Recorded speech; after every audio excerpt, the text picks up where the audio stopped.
Right, so I'm going to hit a couple of live buttons now, sir. So we'll be going live in a few seconds. It's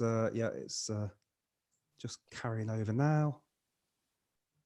And I believe we should be live. Let me just check. Oh, there we go. Look, we are live. Wonderful. Okay, so good afternoon, everybody, or good morning, or good evening, wherever you are in the UK.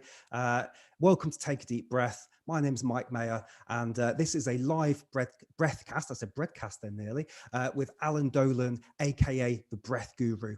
And I just wanted to say before we get stuck into anything else, happy World Breathing Day to all of you out there.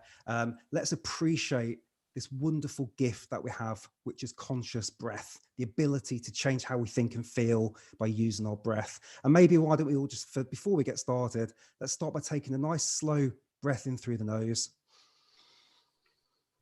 and pause and breathe out again through the nose. And welcome to your breathcast. Alan, welcome. How are you doing today, sir? Thank you very much, Mike. Lovely to be with you. I'm grand. I've just come out of a workshop, actually. We did a workshop on opening our hearts today, which seemed appropriate given the craziness that's going on the planet. And it was super powerful, as usual. And, 18 years into it, the breath continues to blow me away more than ever, pun intended. Oh, there was a pun intended there. Damn it, I was about to say no pun intended. So let me do your introductions, Alan. Thank you so much. I'd love to hear about opening the heart as well. So for guys that don't know, breathguru.com. And I'm just going to read a bit of a blurb here. So it's Alan Dolan, founder of Breath Guru and Breath Coach. And you've spent 17 years changing people's lives. Wow.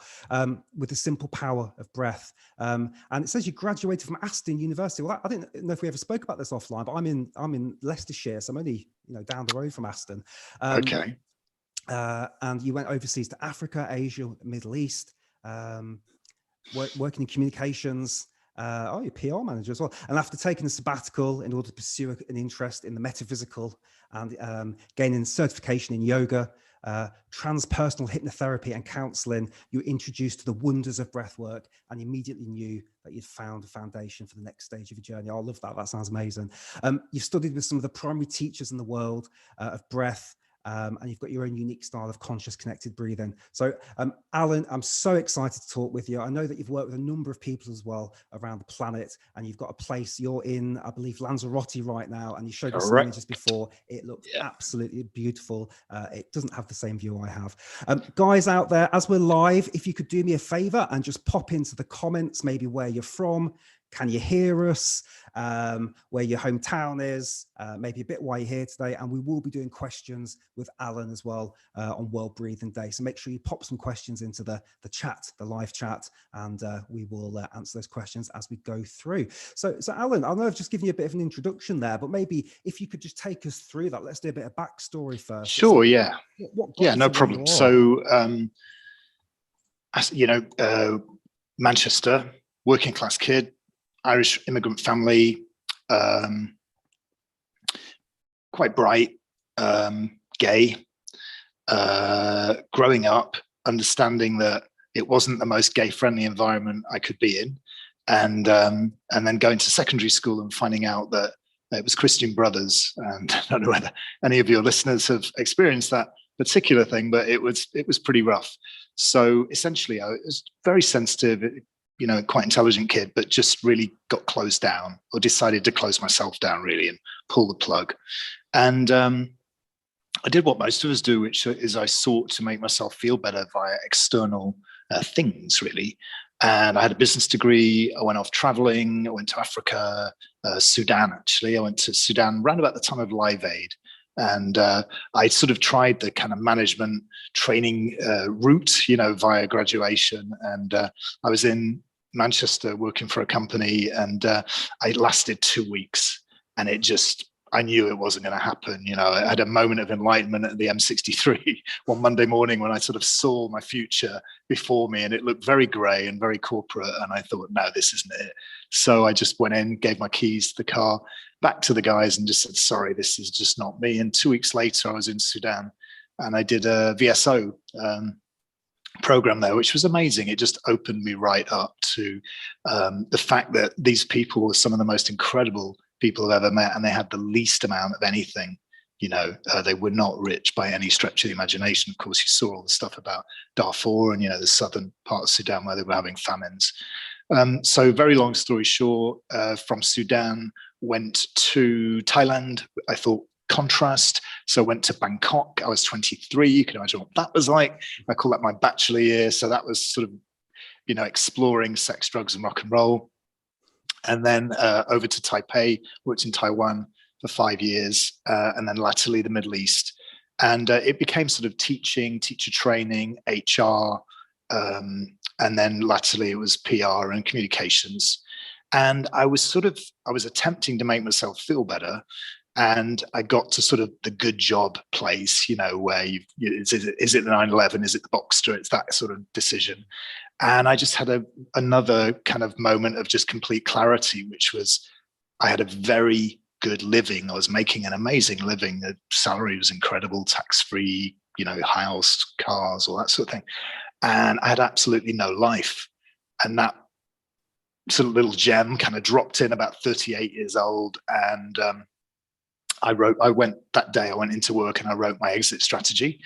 And I decided that I was going to take a sabbatical year. I hadn't taken any time off between educational sections, in between A-levels and university. And I ended up doing a yoga teacher training. And that was really my backstop. It was sort of my insurance policy, you could say. If nothing else works out, I'll open a yoga retreat somewhere hot and, Bob's your uncle. Anyway, 8 weeks after leaving Riyadh, literally 8 weeks to the day, I found breathwork. And as we mentioned in the little chat we had before, it was just thunderbolt time. I mean, really, I'd been doing yoga for quite a long time at that point, so 5 years, pretty full on every day, 2 or 3 classes on weekends. And I was pretty devout, it was Ashtanga, it was very disciplined, and I loved it. I loved what it did for me. But in the 45 minutes that I tried breathwork, I went to somewhere that I'd never been before. It took me to somewhere sacred, I would say, and I got a lot of knowledge in a very short space of time. So the first thing it told me was, you've been depressed since you were 12. I was like, holy shit, that was the missing piece of the puzzle. I was so disconnected that I didn't understand that depression could have physical symptoms. I thought of it as something in your mind, and when it told me, it sort of resonated through my whole body, and I knew. And when I say it, I'm talking about my sort of higher intelligence, the part of my more intuitive intelligence, let's call it that. So I knew it was true. And then it said, and you can heal yourself, if you take better care of yourself, if you do this every day, you're going to be fine. And I just trusted it innately. I just knew, I felt the truth of it. And I did it. I went out the session and I booked 14 sessions on the trot. Can you spot an addictive personality there? So I had a session for every day the first 2 weeks, and then I did my own. And it was about 12 weeks later, and I just knew. I knew it was gone. I knew whatever content was there was no longer there, had been processed. And I was converted. It was like, you have my attention. 45 minutes was all it took, and literally the world sort of changed. It just became a different place.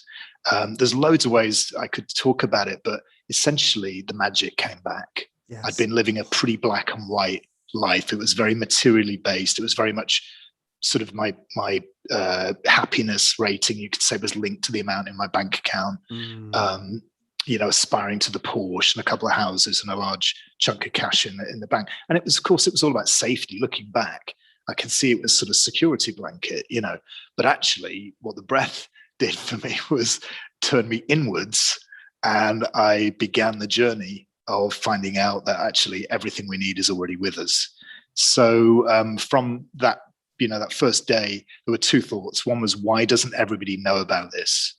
And I thought, I can do something about that. My PR experience, I can get involved with media. And then the second thing was, why don't I open a retreat based on breathwork rather than yoga?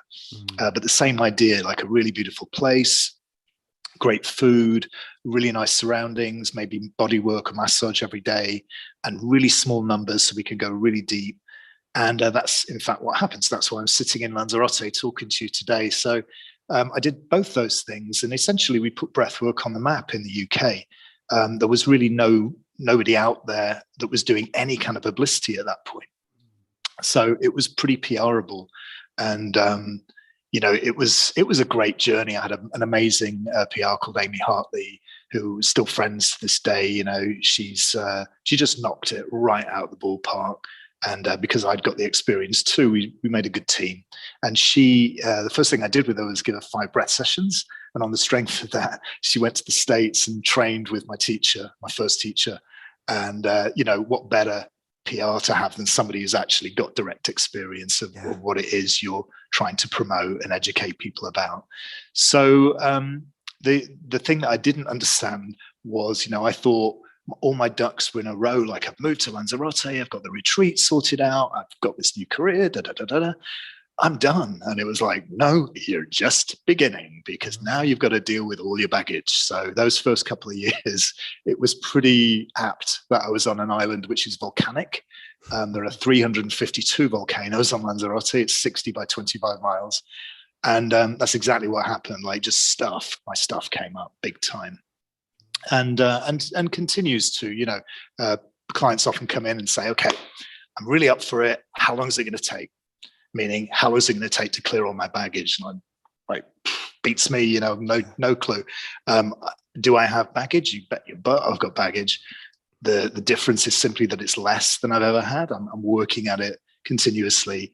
And I think the stuff that remains, I've got a pretty good handle on what it is, and I can navigate it more readily these days with minimum angst, basically. But I don't think it stops. In my experience, it hasn't anyway.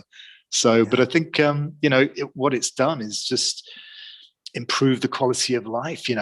Breath is a superpower. I mean, there's no two ways about it. If you really start to explore it, it will change your life. And that phrase gets bandied around so much, it's almost a kind of, it almost lost its meaning, a bit like good communication skills in a job ad, but it's true. It changes people's lives. And I see it on a daily basis. And I love being a part of that. I just love it. Oh, I love that. Thank you. So that's sort of the backstory. That. Yeah, no worries. Pleasure. That's that. And that, I think I'm going to butcher your quote now, but I think you said everything you need is already with us. Totally. That's totally. So it's all there. Yeah. And I mean, that's really, Mike, that's one of the biggest learnings, is that if you want to create change externally, you must work internally. I call it deck chairs on the Titanic. We're taught to move stuff around externally, and go, and and very sort of yang, kind of masculine, make it happen, sort of almost pushing it. And what I've discovered is that's really futile, because if you've got a sort of a subconscious pattern that doesn't agree with what you're doing, it'll just default you back into that place. Even though you've rearranged the deck chairs in a really nice, pretty pattern, it doesn't make any difference, because you'll default back. So the thing for me with breath is it really is a bridge. It connects all the different parts of our being.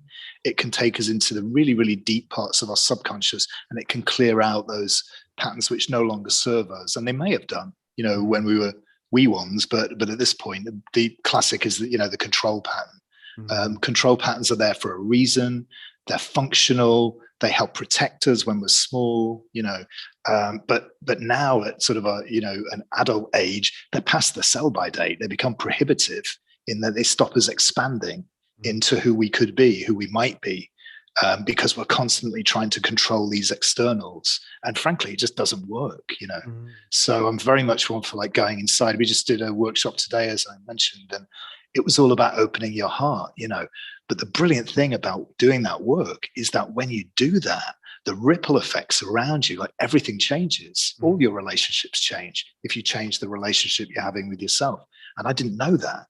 And then, things like compassion, when I finally kind of found some for myself, and sort of my heart broke and, it came in, then it just automatically happens with everybody else. So I didn't know that either. So it's just really kind of, for me, it's the ultimate journey.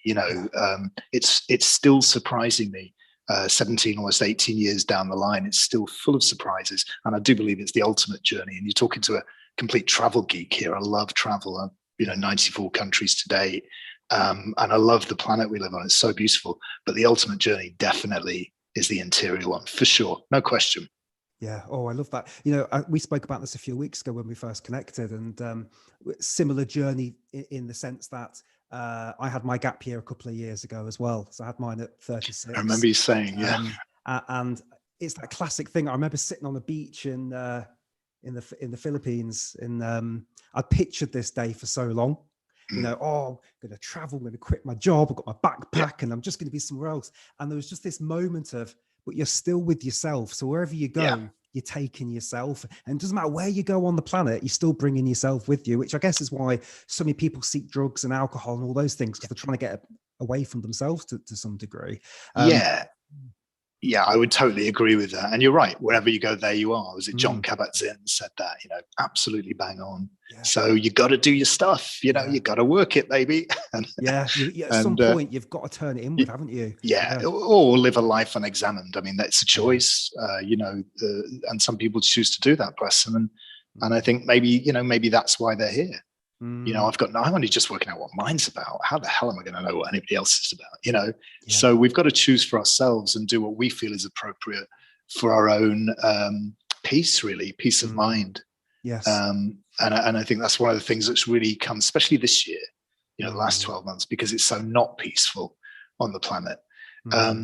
Is that it's about finding that, you know, John Lennon, at the risk of sounding a total hippie, which I am, is, you know, war is over, brackets, if you want it, close brackets. And I feel that very much is internal. You know, war is over if you want it. And if you can just begin to reorient and recalibrate the relationship you're having with yourself, everything else in your life is going to change. It can't not.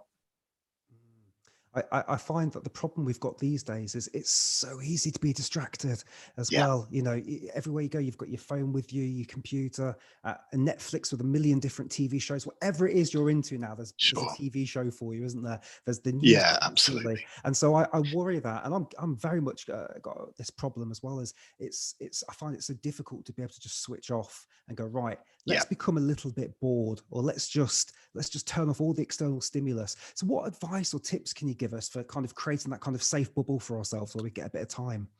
Yeah. Well, first of all, I'd ask the question, like, what am I distracting myself from? You know, and generally it's from being with yourself. And more than that, it's from being with yourself and your baggage. So when we stop, then, and again, that's one of the things that for a lot of us this year has really forced us to stop. You know, it's forced us to slow down. And when we do stop, and when we give it space and time, the body will inevitably start to bring our stuff up. I mean, that's just how it works. It's always looking to clear us. So when we just slow down and we're not super distracted, then our stuff comes up. This year's been a prime example. You know, I've had tons of stuff going up this year, and it's been like, whoa, you know, and I welcome it. You know, I welcome it because it's temporary. It's never as bad as you think it's going to be. And once it's done, you feel a whole lot better. But you know, at one point I woke up with anxiety one morning, and I was like, holy shit, I teach this stuff. What am I doing with anxiety? You know, and actually it was good because it reminded me that, you know, you don't stop being human. No matter how much work you've done on yourself, we're still human beings, and our nervous system responds as our nervous system responds. Yes, we can train it to a greater or lesser extent. Yeah. But it was good for me to be reminded. And I, you know, luckily I've got my toolkit of stuff that I use, of which breath is a really big part.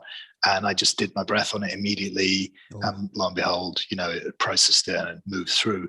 But I guess in terms of you know, what can we do to stop the distraction? I think it's really important to know why you're distracting yourself in the first place, just to really just ponder that. And it's not like there's a right or wrong answer. I use my phone as a sort of a dictaphone. There's a little voice recorder thing in it. And I'll just sit down and kind of and I'll just do that on a daily basis, like whatever's up for me at that point.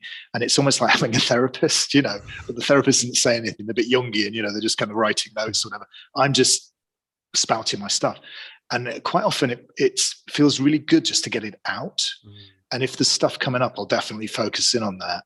And I feel kind of just good for like physically sort of expelling it. And then I guess what I would do is, you know, I would advocate breath work, but that's because I've seen it work for me brilliantly. I've seen it work for, you know, every other person I've ever worked with, which is, gosh, I've got no clue how many. I mean, 18 years, do the math. It's a lot. Yeah. So just things like, for example, social media, just one aspect of the distractions. Airplane mode is a really good place to have your phone. Just have it on airplane mode, and then check in at regular points during the day. We've all got work to do and blah blah blah, so I check in the morning, I check in the evening. I'm not doing email until just maybe once a day. I'll have a little look at what's there. Does it need answering, and doesn't it? And a lot of it doesn't. So we get a lot of junk these days. So I think just to begin to sort of filter it a little bit, so that it's not your default position, because I was noticing my phone was my default, and every time I had a minute I was just checking it, and that didn't seem particularly healthy.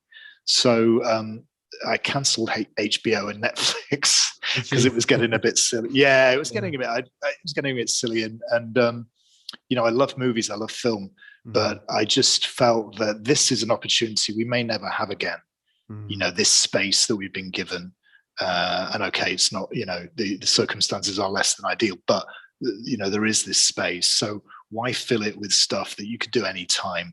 So I'm I guess I've been using it as a sort of a retreat, really, and I run retreats, but almost like a majorly long retreat, and seeing if I can't dive in deeper into my own process. So I guess it's just a question of being a little bit systematic, and then using that off button for me, because I'm pretty much, I'm kind of an addictive personality. So Netflix and HBO was way too easy for me. So I just got rid of the accounts. And Facebook is going to be history pretty soon too, I have a feeling. So, just to kind of minimize that thing, I've actually started to read more, which feels really nice, just to have like a hardcover book or a paperback and actually just sit down with a book. And there's just something that's much more relaxing about the whole experience of that, rather than having an iPad or a phone or whatever. And then I'm lucky, I live like right in nature, just smack in the middle of this beautiful island. So I'm outside a lot. And I find that that's just a great, when I'm outside, I've started to cloud watch. So I spend quite a lot of time on my back these days watching clouds, which has no objective whatsoever other than to watch them. And I think doing sort of kind of meaningless stuff like that is actually kind of neat, because we're so objective oriented, or I have been for sure, that I like the sort of, there is no agenda with this. I'm just sort of being in the moment. The clouds are beautiful here. Nature's amazing. Just what a joy just to be here and just experience the moment, and the kind of the gift of just being here. I think we forget that. There's so much distraction. We forget just how valuable it is just to be here, just to have a life, no matter what it's looking like at the moment, just to be here. You exist. That's mind-blowing. Yes, there's a quote I always refer to, which is "Tomorrow is not promised," and that always resonates with me. And it's so easy to forget. Like, I've got to go to work tomorrow. I've got to do all these things. There may not be a tomorrow, and it's easy to put that in the back pocket and forget about it, because we're so focused, aren't we? I love the cloud watching. That that's my favorite thing. I just love it. That sounds good. It's great, and it's just like, I don't know. Did you ever? I'm probably aging myself now, and it's like, there was a film called Gregory's Girl, and it was beautiful. I think it was Mike Lee. I'm not sure, but anyway, him and his new girlfriend were lying on the floor in the park, and they were watching the clouds, and they were just chatting to each other, and it was just a beautiful little scene. And I've often thought of that scene as, and then what happened in the scene was their horizontal suddenly became vertical, and they realized, like, holy shit, we're on the edge of the planet, we could fall off, and it's just one of those beautiful little scenes. And I always think about that when I do my cloud watching, and it's a pretty regular occurrence, I have to say. It's almost daily. So nature's just such a great balm, for all of us, and just to connect a little bit more deeply and really just have a look, just look at what's there. We were noticing today, like, a lot of birds around at the moment, and just birdsong was like deafening. They were really at it, and just, how amazing. It's the creation that we're in the middle of is nothing short of miraculous. So I guess you could say there's less kind of less goal oriented maybe these days, and more just experiencing what's here at any given point in time. I call it deriving maximum juiciness. Oh, I like that. That's my Yeah. phrase for it, Yeah. which is Maximum just, juiciness. Yeah. it was actually, I don't know if you know Gary Vaynerchuk. It was, I Yeah. saw Yeah. right. So, I mean, he cracks me up. He's got such a brilliant heart. You feel his heart energy, you know, he's foul mouthed and he's like really yang. But he said this thing, which it made me stop and just, and really contemplate. He said you know, do you know the chances of you being here? Like, do you know the chances of you being here, having a life, are something like 40 billion to 1? Like that sperm and that egg meeting and conceiving you, it's highly improbable. And he compared it to, you had more chance of winning the lottery. If you did the lottery, 7 jackpots in your lifetime, there's more probability of that happening than being born human. Wow. So that really made me think about it, you know, and just the gift that we have, that we all have, but of course we've all got it. So we normalize it until you get your, you know, 6 months to live sort of diagnosis, and then every second's gold, you know, it becomes super important. So I decided to do that then at that point, and that's how I live it. And it's been a really good decision, Yeah. Oh, there's another quote from Gary where he's in the car and somebody just comes in his window and goes, "Gary, motivate me to start my business." And he goes, "You're going to die one day." He goes, and that was it. That's the only thing he said.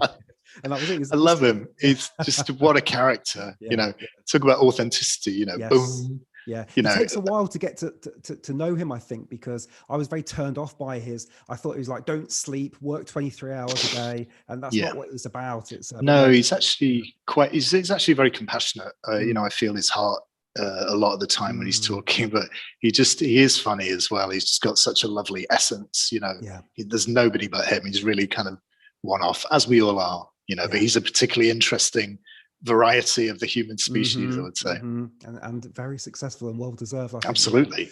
Yeah, for sure. So I love what you said about recording your voice, because I've felt this so many times. You know, if you go and speak to somebody, or there's just something about getting it out of your mind and verbalizing it. It has such power. It just takes it. And sometimes you say something that you've been thinking over and over again, and you think, oh my God, that's so stupid. Why was I even thinking about that or worried about that? Because the minute you've verbalized it, it's gone back into your ears again. You think, oh, it has the ability to take power.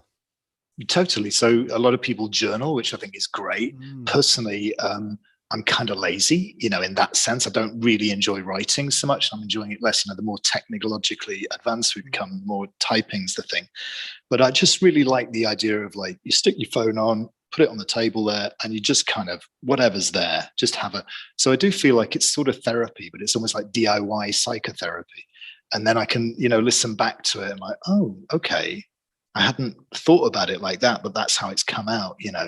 And I, as I said, you know, for me, like, our baggage really, which is my big thing really, is mental health, for obvious reasons. I'm really interested in that aspect. And our baggage is really just emotional energy that didn't get processed first time around. So I'm really up for anything that can allow us to sort of divest ourselves of our baggage, you know, whether that's breath or journaling or whatever. You know, they're all good.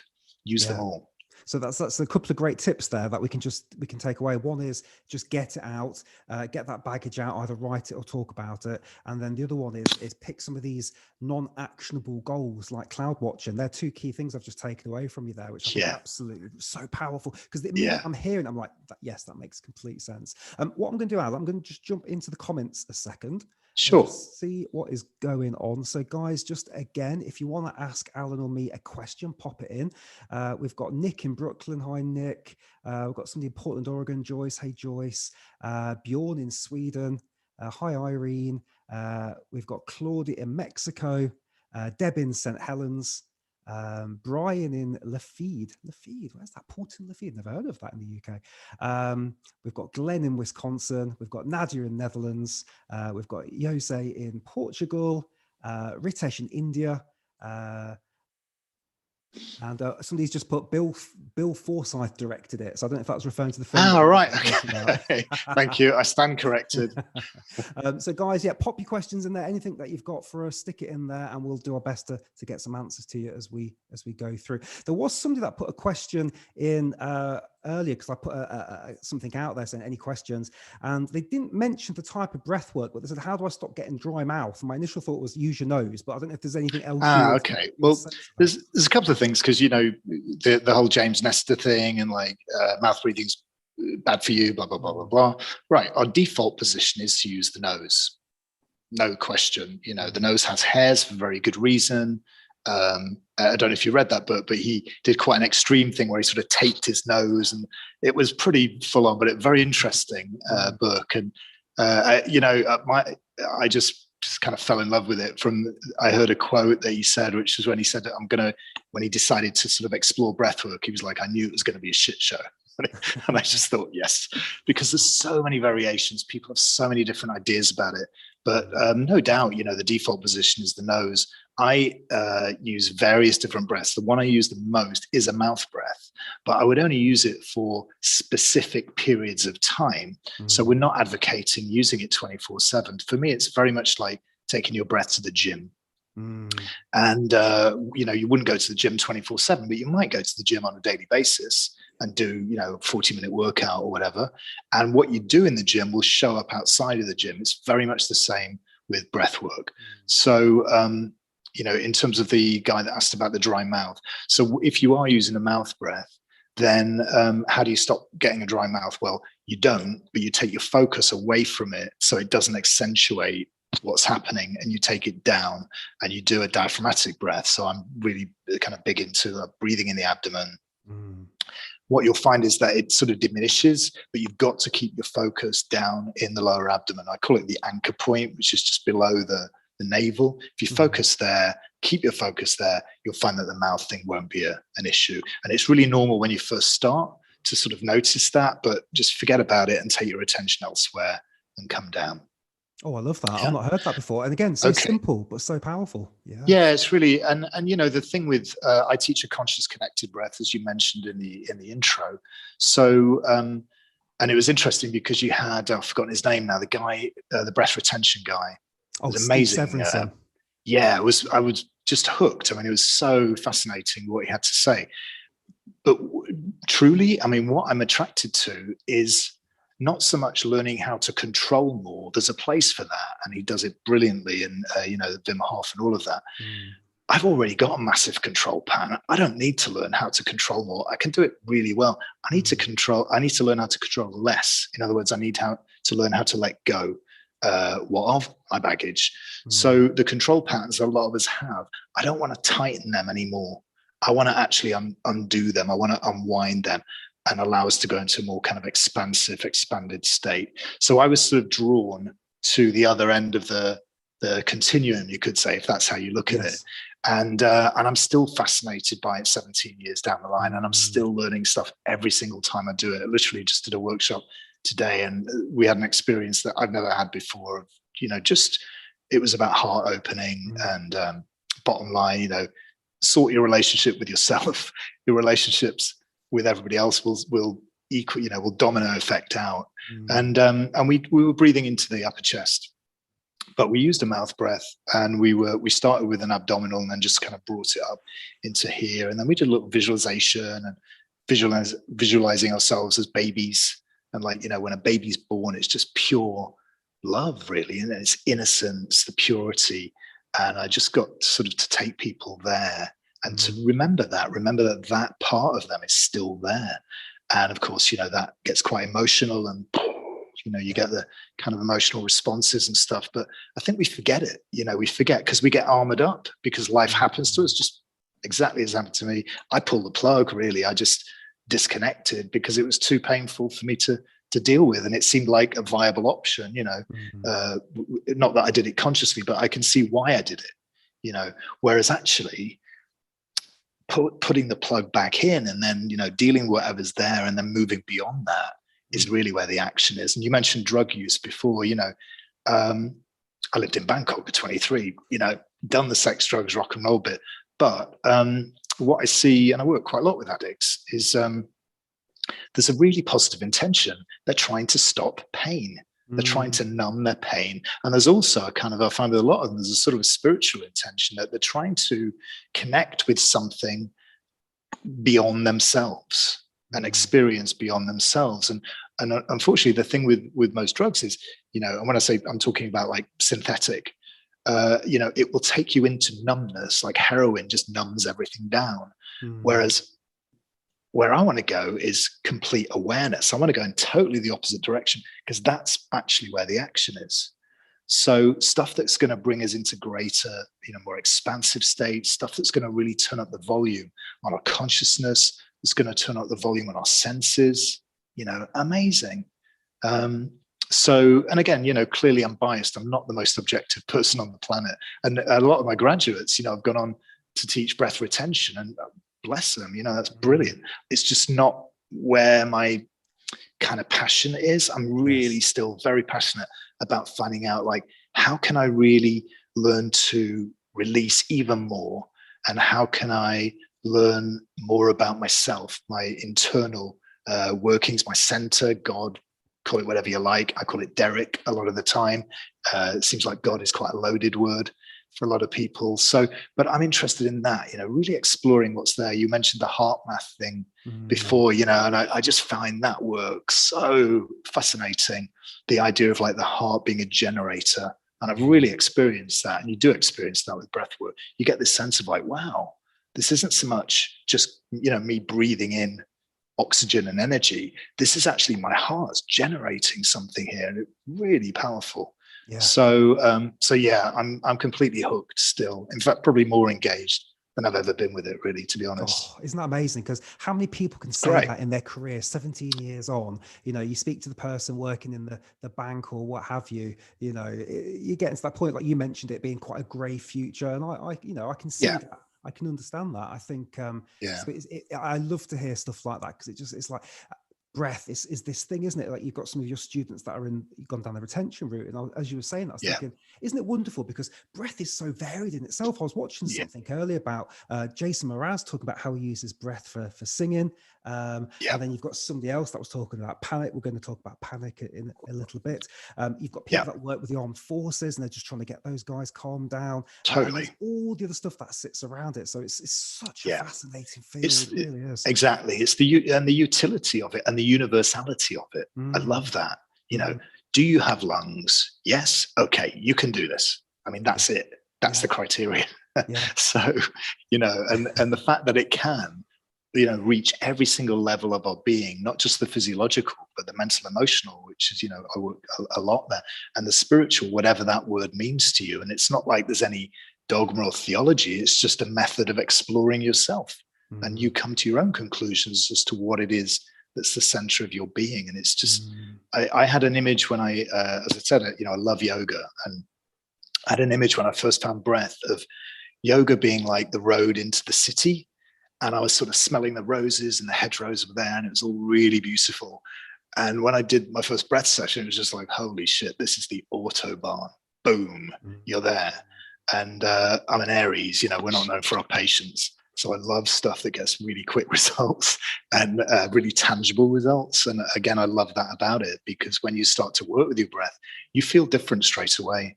You feel different immediately. And if you then do a daily practice, which is what, I teach and advocate, then watch the space, because you're going to really see some big shifts. I call them tectonic plate shifts. You're really going to see some quite fundamental things beginning to shift if you're, serious about it. And, 15 minutes a day, not a massive investment out of 24 hours. And there's simply no downside to it, Get healthier, clear your stuff, get connected, feel brilliant. Nice. What's not to like? I want to dig into that, but before we do, because I think I want to go back in a minute and talk about how you had anxiety and what you did there, and then let's talk about daily routines. But if I can just take a slightly different direction. So my first big emotional breathwork release was, I think I might mention this to you a few weeks ago. It was when I was in Poland with Wim Hof and all 60 people. We were, doing the breath, and we did it for about 90 minutes. With retentions going on. Okay. So it wasn't continuous breath. And I burst into tears. I had laughter. I had a big range of emotions. We all came together as a group. I'm sure you've witnessed this many times. There was a lot of like hugging and crying. And it's a shame, because today now, so many years later, I've told the story of the story of the story, so I'm a little bit emotionally disconnected from it now. I need to go back and do it again. But I can remember it from a memory point of view. But the bit I'm keen to get your thoughts on, because you mentioned Derek and God and stuff, I would put myself more in the atheist camp, I guess. I was raised kind of Catholic, and but during that session, I had what I can only describe as a very light, breezy conversation with an eye, like the classical third eye. So I had this classical third eye. And after about this hour and a half, and there's some tears, it's saying to me, and people who've watched before know this story, I'm sure, so sorry guys, but it said to me, "Oh, I'm so glad you made it. I'm so glad you're here." And then it basically said, "Right, awesome, see you later." But there was no words that got exchanged, and it kind of went again. And I've never got back there again, and I've never had that connection experience. Well, I'd love to get some of your thoughts on what you think might be going on there. Well, I've got my own experiences to draw from. It's the eternal questions. What you're actually touching at is the eternal questions, like, what are we? Who are we? Where are we from? Is there a point to all this? And I love those. That's my favorite thing to dig into. So when I got that, it was like thunderbolt, really on the first time. And I was like, holy shit, this is amazing, because I experienced a wisdom that I didn't know I had, but it felt like it was coming from inside me, but it was just something that I hadn't accessed before. But it was like a kind of an all-knowingness, and I knew it was the truth. I knew with every cell of my body it was the truth. So that, got my attention, definitely. And then I continued to explore. And the thing that I love about the connected aspect is I feel like when we really plug in, we do go into this sort of almost like a super conscious state, and we get to access, we become higher frequency, we change our vibration, we go up. And I think we get to access other higher vibrational frequencies, you could say, which some people might call the spiritual realms. And therefore we get to have experiences and you could say, if you believe in angels or guides or whatever, to me, it's all energy and it's all frequencies, just different frequencies. So I've done quite a bit of traveling there, but at the same time, and it's very sort of still really in my body. To me, like the body is the vehicle. So I don't want to leave my body. I want to be really embodied and still connect with whatever you think those things might be. So, as I say, I call it God, but you could call it nature. Yeah. Or the universal intelligence. The universe is intelligent. Of that, I have absolutely no doubt. It's proved time and time again, and it's listening, and it works for us. It works with us, it works for us, it works on our behalf. So some people might call that grace. So people can get lost in, I think, the semantics of it. And to me, I'm not so interested in the semantics. I'm just interested in like the awesomeness, using the original way of using that word. I am awestruck at just how incredible this creation is that we're in the middle of and we're all experiencing. And for me, I find the breath is just a great way to experience it. I like meditation as well. So the breath is like a really good precursor to meditation. And then you just sit. I can be there all day. I'm happy as Larry, sort of just hanging out in stillness. And what I've noticed is when I go into stillness, ironically, it's quite dynamic. Stuff comes up when you're in those spaces, and you get told stuff and you get to learn stuff. And I actually got the name Breath Guru there. It just dropped in. I was like, that's great. I'm loving that. My practice was called Breathworks before, and I never really liked the work aspect of it, because to me it's quite playful. And when Breath Guru drops in, I was like, whoa, that's brilliant, and then my sort of inner critic was like, but people will think you want disciples, and you're setting yourself up as a guru. And I'm like the least guru person I know. I'm no interest in that whatsoever. I'm a teacher, and I've had certain experiences, and I like to show people, maybe lead them on a particular way of looking at life and exploring life for them to find their own solutions. So it's not about like, I am the fountain of all knowledge, anything but. And the byline with Breath Guru, which most people don't get down to reading, is you are the guru, your breath is the key. Oh, I like that. Yeah, I mean, that's just how it is. And it can really unlock parts of us that we simply haven't accessed before. And that's definitely the case with me. It was a revelation. I mean, really a revelation. So I was getting all this stuff, and then I continued to do it and got more. And, you know, I could tell you what I think, but that would just be, you know, a cognitive sort of version of it, isn't it? Yeah, and it would just be cognitive to cognitive. So for me, it's really about direct experience and having your own direct experience of yourself. And that's way more powerful than a kind of cognitive, you know, theory. Just like if we had a talk and we said, you know, everybody on planet Earth is equally worthy, we could agree to that. You know, human beings are equally worthy, nothing too controversial. But there's a lot of people on the planet that don't feel worthy, you know, including myself on some days. So it's that thing of what the breath did for me was bring it from sort of cognitive knowing into embodied reality. And that distance, you know, going from the head down into the body, it's a completely different ball game because you experience it as your truth, not just as a sort of a theory, a random abstract theory. It's like, this is true for me. Yeah. So, you know, so I could lay the spiritual trip on you, but I think it's probably better if you just explore it, you know, for yourself and for everybody listening, you know. I think as you're saying, I was like, actually, because I've got my own perception of what I think was going on there, and you'll have your own perception, but that's just where we're coming from. And that's exactly. And I'm like, you know, do I have the truth? Well, I have my truth, but it might not be your truth, you know. And are there any absolutes? I don't know.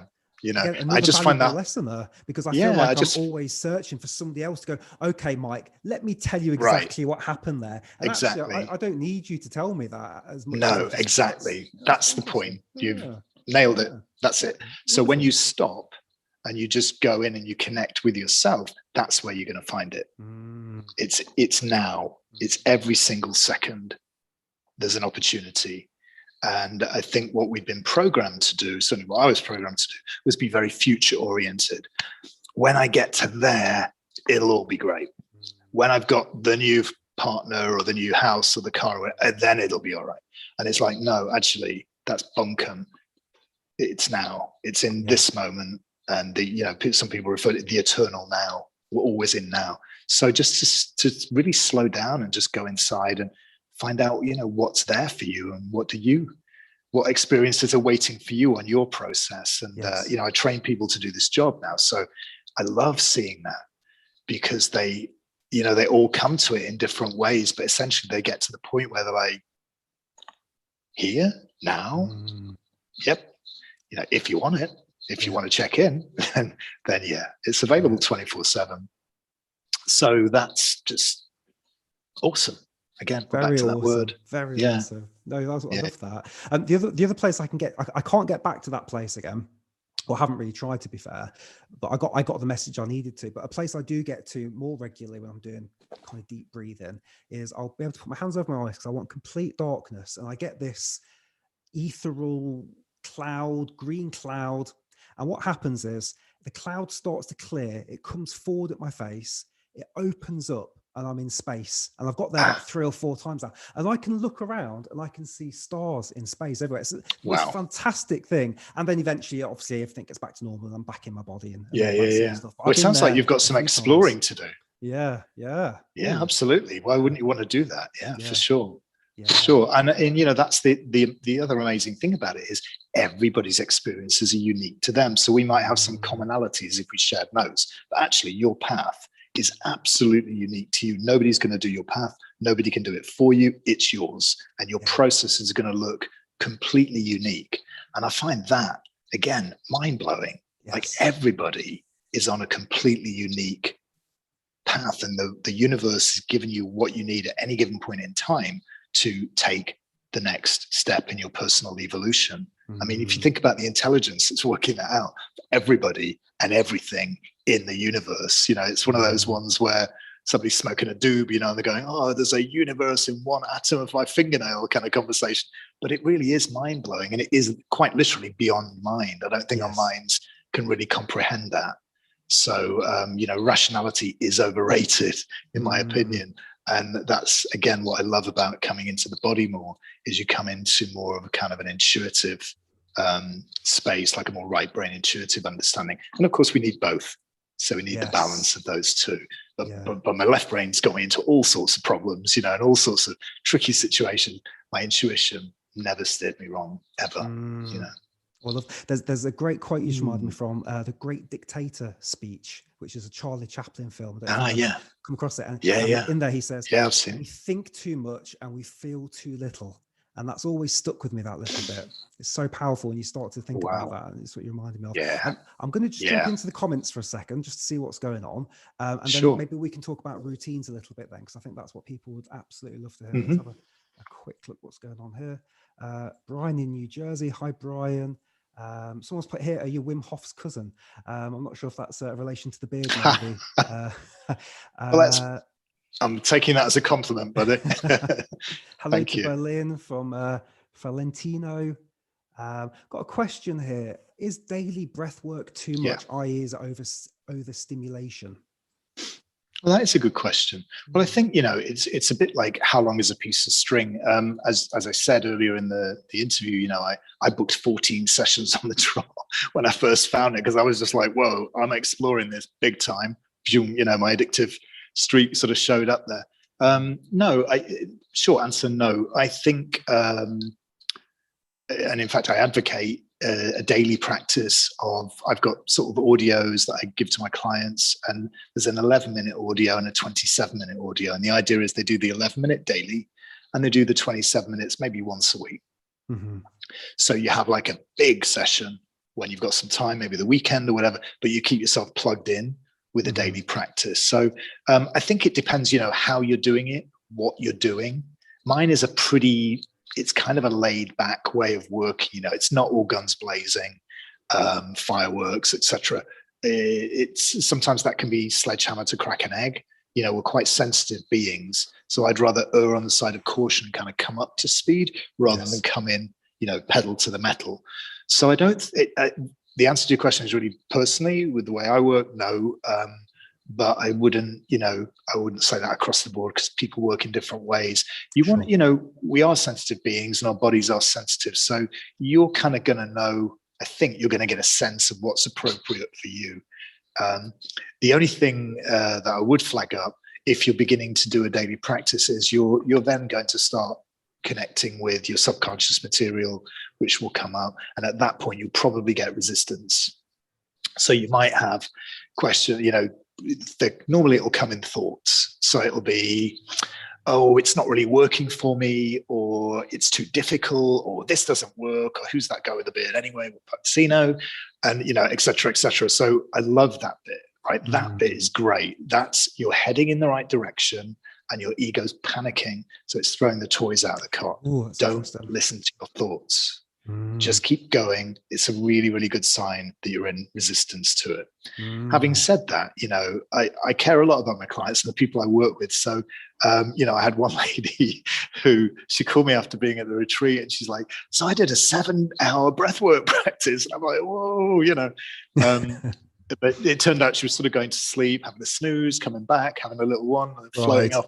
So that wasn't really what I'm advocating. I'm advocating presence. So you want to be really present for your practice. 11 minutes, you be present for that? Great. It's better than 7 hours floating off in and out. So she sort of misinterpreted. She thought it was all about duration. It's not. It's very much quality rather than quantity. That's what I've discovered. There is definitely a relationship between duration and what you're going to experience, for sure. But the key is presence. It's really about being there, not spacing out. I was saying, I've just done a workshop now, and I was saying to people, if you're feeling spacey or sleepy, make some sound, do some movement, keep yourself present. Otherwise, it's just going to be an expensive sleep. And, why would you do that? So, you can do that on the cheap. You can do that for free. So when you're with me and we're working, let's actually, dive in there and let's derive maximum juiciness and get some tangible results, Yes. Oh, I love that. Me and my girlfriend were in Bali a couple of years ago when we were at a gong session, where they're playing the gongs and you listen to the gong sounds. Wonderful. And they did say at the start, to be fair, she'll kill me for telling, they did say at the start, if you fall asleep, that's okay. And she fell asleep and she started to snore a little bit. So I gave her a little nudge to wake her back up. It's like, you're missing the session. She was not the happiest. Yeah. But so you're missing the session. Yeah. So, some people are genuinely exhausted and they just need to sleep. For other people, it's a pulling the plug. It's a method of resistance. So they just leave, and that could be a pattern kind of in the world generally. We learn to protect ourselves by just getting the hell out. So there can be loads of reasons for it. But I generally teach people around it, to navigate around it, and not to sort of give in to that. If you're going to do it, do it. Yes, be there. Just jumping in the comments for a sec. A couple of people said my mic's a bit quiet, so I've turned up the volume. So hopefully that's better, and you guys can hear me. Give me maybe a thumbs up if that's a bit better. I'm just going in. I saw a question there a second ago. Somebody, Johnny Chaos, wonderful name. I said, is there a breathing exercise in this interview, or have I missed it? You've not missed it, Johnny. We are going to do one at the end, Johnny. At the end. So hang around. And I would imagine over the next sort of maybe 10 minutes or so, we'll jump into that. I've just realized it's nearly 8 o'clock. Yeah. So in the UK. So we were talking about anxiety, weren't we? Yes. And we were talking about what we could do. So what did you do so you woke up with anxiety a couple of weeks ago, and you said you jumped into some breathing practices? So there's two things that I would do if I'm assuming that you're at home and that you're not in the middle of Tesco's and sort of doing your shopping or whatever. So there were two things that I did immediately. One was I did a little abdominal breathing, and the second was I did a roots through the feet exercise just to ground me more. Anxiety is your body going into fight or flight response, which generally is associated with a sort of upper chest breath. If you think about it as energy, then when you're in a sort of an anxiety state, you're like that. You've got a lot of energy up top, and you've got a diminishing amount down into the body. So what we want to do, if we notice that we're coming into that space, or we're in that space, is we want to reverse it to that. Yeah. So in other words, we want to really ground ourselves. We want to drop right into the body, and we want to come into that more rest and digest space rather than fight or flight. So we could do that if you want. Should we give it a go? Let's do it. Yes, please. Yeah, sure. Okay. So you can be sitting for this. If you're lying down, that's also okay. If you're lying down, you're going to need to just bend your knees so that your feet are on the surface. And if you're sitting, if you can lean back in your chair, that'd be great. So we're just going to close our eyes. Can I do this standing? Go inside. Sorry, Alan. Or sorry to interrupt. Can I do this standing? I would like sit or lie. Yeah. Okay. So we're going to miss your beautiful features, right. But I'll put the camera on you. Let me stick it on you. There we go. Over to you. All right. Okay. So, all right. So we're going to close the eyes. We're going to go inside. And we're just going to take a moment to check in with the body. We're breathing through the nose. There's no particular breath at all at this point in time. And we're just going to take our attention down from our head, where it normally resides, all the way through the face, throat, upper chest, into the abdomen, down, through the legs, down to the feet, and feeling your feet on the surface that's supporting you, whether that's the floor or whether it's the bed or a sofa, whatever it is, just feel the connection that your feet are making with that surface.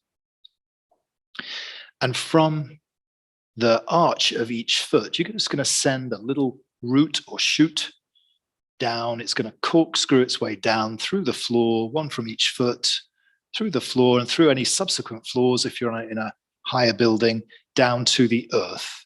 And as those two initial roots go down, you're going to send lateral roots off in every direction. So pretty soon you've got this little root network emerging from each foot. The two networks now merge into one, and that network is now heading for the center of the earth. And as the root network goes deeper and deeper and deeper, it also goes broader and broader and broader out in every direction. And what it's doing is it's anchoring you into the planet. It's grounding you into your body. And it's allowing you to access earth energy, which is dense, heavy, gravitational energy. And it's getting deeper and deeper. It's heading to the center of the earth, but it's getting really, really broad now. So it's really, really big network of roots getting ever more complicated. And you're this teeny tiny little human sitting on top of it all as a bit like an oak tree with roots going down into the earth. So as this system gets bigger and bigger and bigger, it's now at the center of the earth. It's going to go further than that. It's going to fill the whole bottom half of the planet. So you are this human on top, and then this ever-growing root system that's filling the planet, and you got all of the earth energy now coming up through it, through your feet and into the lower part of your body. And you can do this for whatever time feels appropriate. Normally, if you start somewhere between 5 and 10 minutes, will do the trick if you're in an anxious state. But for our purposes today, we're just going to spend a little bit more time with it. Notice how your feet feel, particularly the connection that they're making with the surface. Sometimes you get little tingles there. Sometimes it feels like somebody's got their hands around your ankles and they're just pulling you through that surface. Or sometimes it feels like you're actually standing on a big globe, and a little bit like if you saw The Little Prince, that book, the front of The Little Prince. So you've got this huge globe underneath you. The whole of planet Earth is underneath you, and you're accessing planetary energy. It's just coming up through your feet into the legs, really grounding you, planting you into the earth, anchoring you to the planet. So as we come up now, bringing our attention up through the legs back to the abdomen, and we're going to put one or both hands on the abdomen. We're just going to do a little abdominal breath through the mouth. Keep your attention on the abdomen. Take an inhale with me. And then the exhale, we're just going to do a little sigh. So you'll notice that the inhale is longer than the exhale. It's super chilled out. There's no big effort being made at all, but make sure the mouth is open so you can really access the oxygen and energy. So imagine filling a balloon in your tummy, and then when you exhale, it's like you're fogging your sunglasses if you want to clean them. So inflate, and then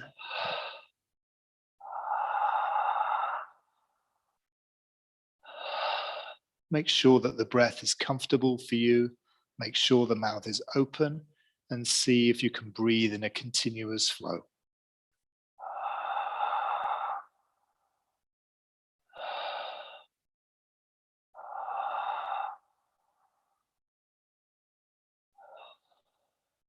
One more.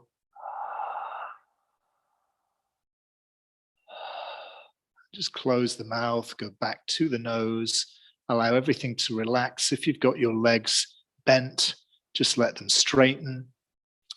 And again, we're just going to take our attention into the body and just notice what's present for you.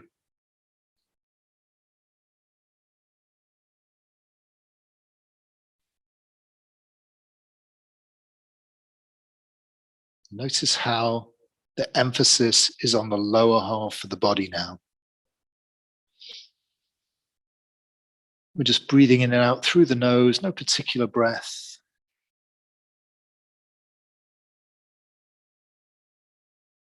Just noticing any sensations, anything that's different from when you began to do the visualization and the breath.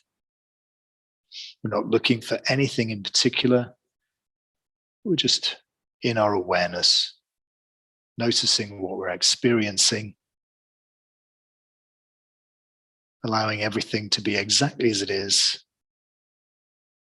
with us observing exactly as we are.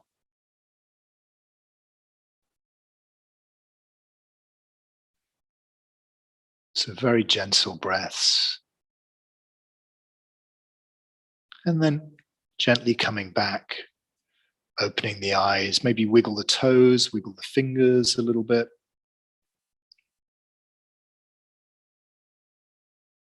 There we go, he's back. So that's a really shortened version. So you can make the roots thing a lot longer, depends on how whizzy your head is, how, anxious you're feeling. But to be honest, I use it all the time, even if I'm not particularly anxious or whatever, or overwhelmed, it's great for that too. Just on a day when things seem to be going really quickly, okay, now I'm just going to stop for a minute and just slow everything down. Yeah. This feeling of being connected to the earth was lovely. So I turned my camera off and I went and sat on the ground because I've got a standing desk. So right. Okay. I'm down there. So I had a go at it. It was lovely. Yeah. So that's the key. That is absolutely the key. Imagine, the old phones where they had a base and you had the phone and you would sort of plonk the phone onto the base and it would recharge. So we're the phone. The earth is the base, and we need to really plug into the planet, really connect with it. And we literally resource ourselves. We get energy. There's gravitational energy, earth energy. We're not just a one-way street. It's not just through the breath. We're a two-way street. We've got prana or chi or ki, or call it whatever you want, coming in through the breath. And then we've got this gravitational energy coming the other way. And we need both of those. Yeah. And do you find that it's even more powerful if you actually go and sit on the earth barefoot? Oh yeah, for sure. If you can do it outside, bingo. Get some sunlight. I've been practicing. I was in Hong Kong a while back and I did it on like the 120th floor or something. Worked just great. Okay. It's fine. But if you can be outside, fantastic. But it works anywhere. I mean, that's the thing. But what I would normally suggest for if people haven't done that one before is just make the roots thing a bit longer and just take longer, going into that. You don't need to be visual. Doesn't matter if you're visual, doesn't matter if you see anything, you feel anything. All you need is your intention is for that to happen. And your attention is on your feet or the points of contact that your feet are making with the earth. And then it'll happen. It can't not. Oh, wonderful. Thank you for that gift, Alan. I will definitely have a go at that. So as we draw towards the end, if people want to know more about you, about your retreats, about how to find more information about yourself, where should they go? Sure. So what we've done recently is we've put a portion of the business online. So if you go to breathguru.com and you go to the shop, you'll see a subscription area, and there's something called Breathe Free. So as the name suggests, it's free. And you can, if you just put your email in, we'll send you, what do we send you? We send you 7 videos which explain the way I work, the how-tos, the context of it. So you'll have a good idea of what it is. And then there's 2 audios, that 11-minute audio that we talked about, the 27-minute. And those will come too. So basically, you've got your beginner's kit, everything you need. You don't need me. Just use that. You can practice it on a daily basis. You're really welcome to mail me. If you've got any questions around your practice, that's fine. If you want to go to the next level, then I've created kind of Netflix, given that I've just given up my Netflix subscription. I've created Netflix for breathwork. It's audios, not visual, but I've got 18 in the library so far, and they are 15-minute breathes, 30-minute breathes, and 60-minute breathes on sleep, embodiment, power, heart, intuition, and anxiety. There we go. So you've got 18 to choose from. So basically, how long have you got and what do you wish to work with today? Press the button. You've got my dulcet tones taking you through your daily practice. And then if you want to go, the next level is called intensive.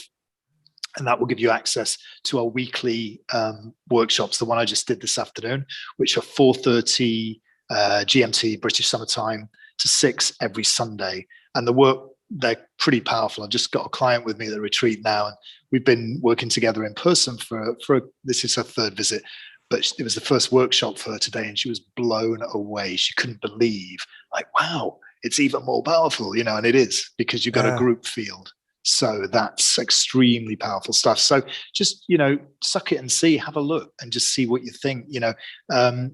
I'm biased. You're not going to get objective viewpoint from me because I love this stuff, and I've been using it for so long now and just seen really amazing things that it does. But breathguru.com is where you would check it out.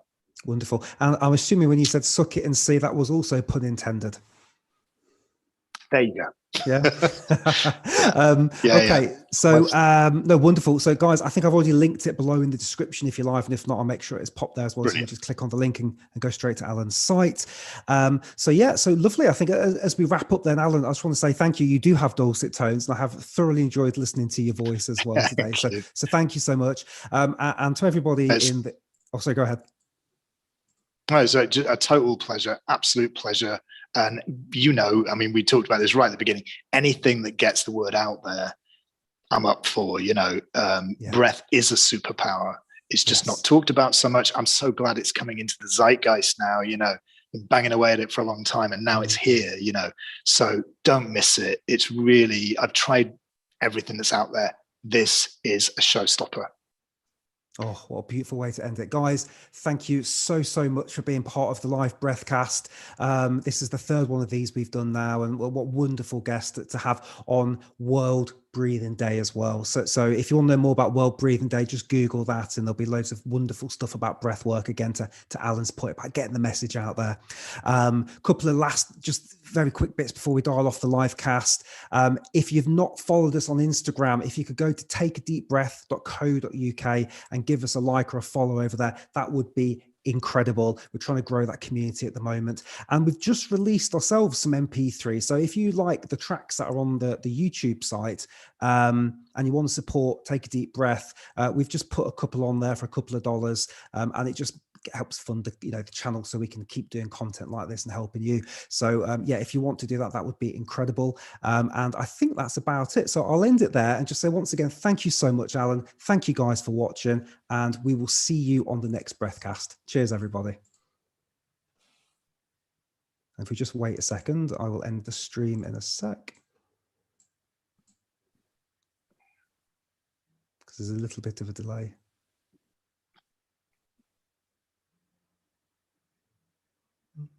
Just bear with me a sec.